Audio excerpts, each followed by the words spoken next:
2022 నుంచి 2023 వరకు మొత్తం 9 ప్రెడిక్షన్స్ అనేవి ప్రూవన్ అయ్యాయి.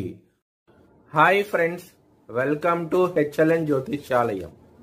ఈ వీడియో ఆఖర్లో నా ప్రూవన్ ప్రెడిక్షన్స్ ఉన్నాయి. మీరు కనుక నా వాట్సాప్ గ్రూప్లోకి యాడ్ అవ్వాలనుకుంటే కనుక ఇక్కడ మోర్ అని ఉంటుంది, ఆ మోర్ మీద క్లిక్ చేయండి. ఇలా డిస్క్రిప్షన్ ఓపెన్ అవుతుంది. డిస్క్రిప్షన్ ఓపెన్ అయిన తర్వాత ఇక్కడ వాట్సాప్ గ్రూప్ లింక్ ఉంది, అట్లాగే ఇక్కడ మోర్ అని ఉంటుంది ఇంకా. సో ఇవన్నీ లింక్స్ అనమాట. ఈ లింక్స్ అన్ని కరెక్టే. పలానా టైంలో ప్రూవన్ అయింది అనుకుంటేనే నా ఛానల్ సబ్స్క్రైబ్ చేసుకోండి. ఇలా నా వాట్సాప్ గ్రూప్ లింక్ ఉంటుంది, జాయిన్ గ్రూప్ అని ఉంటుంది.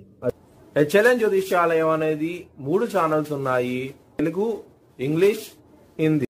కర్కాటక రాశికి అధిపతి చంద్రుడు.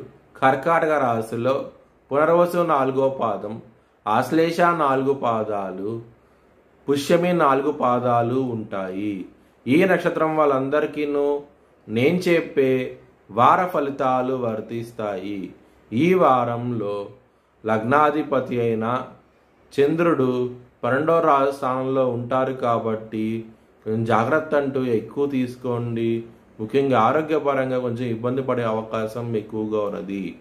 2వ స్థానాధిపతి అయిన సూర్యుడు మేషరాశిలో ఉన్నారు కాబట్టి మీకు మంచి డెవలప్మెంట్స్ అంటూ కనబడతాయి. ఈ వారంలో చాలా అభివృద్ధి అంటూ చూస్తారు. కుటుంబ పరంగా మాత్రం కుటుంబ సభ్యుల నుంచి డబ్బులు రావాల్సి ఉంటే కనుక ఖచ్చితంగా వచ్చే అవకాశాలు ఎక్కువగా ఉన్నాయి. ఈ వారంలో మీ జన్మ జాతకంలో కనుక శని కనుక బలహీనంగా ఉంటే కనుక ఈ వారంలో ఖచ్చితంగా మీరు ఇబ్బంది పడే అవకాశం ఎక్కువగా ఉన్నది.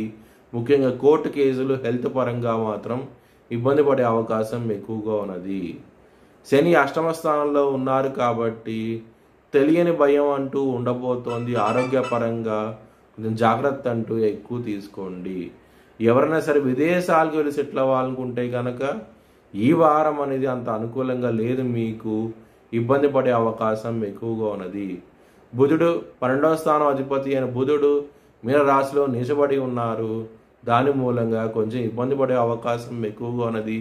బిజినెస్ పరంగా 10వ తారీఖు వరకు బిజినెస్ పరంగా పెట్టుబడి అనేది తగ్గించుకోండి, మీకు మంచి డెవలప్మెంట్స్ అంటూ ఉంటాయి. 10వ తారీఖు తర్వాత నుంచి బుధుడు మేషరాశికి వస్తారు కాబట్టి మీకు మంచి డెవలప్మెంట్స్ అంటూ కనబడతాయి. బిజినెస్ కూడా ఎక్స్పాండ్ చేయగలుగుతారు, చాలా ఆనందంగా ఉంటారు. మీ భవిష్యత్ వివరాల కోసమై హెచ్ఎల్ఎన్ జ్యోతిష్యాలయాన్ని సంప్రదించండి. 2023 ప్రపంచ కప్ ఆస్ట్రేలియా గెలుస్తుందని 18వ తారీఖున నవంబర్ నెలలో చెప్పడం జరిగింది. 19వ తారీఖున అది ప్రూవన్ అయ్యింది. ఇంకా ఇలాంటి ప్రిడిక్షన్ తెలుసుకోవాలనుకుంటే కనుక ఛానల్ సబ్స్క్రైబ్ చేసుకోండి. Thanks for watching video. Please like, share and subscribe my channel.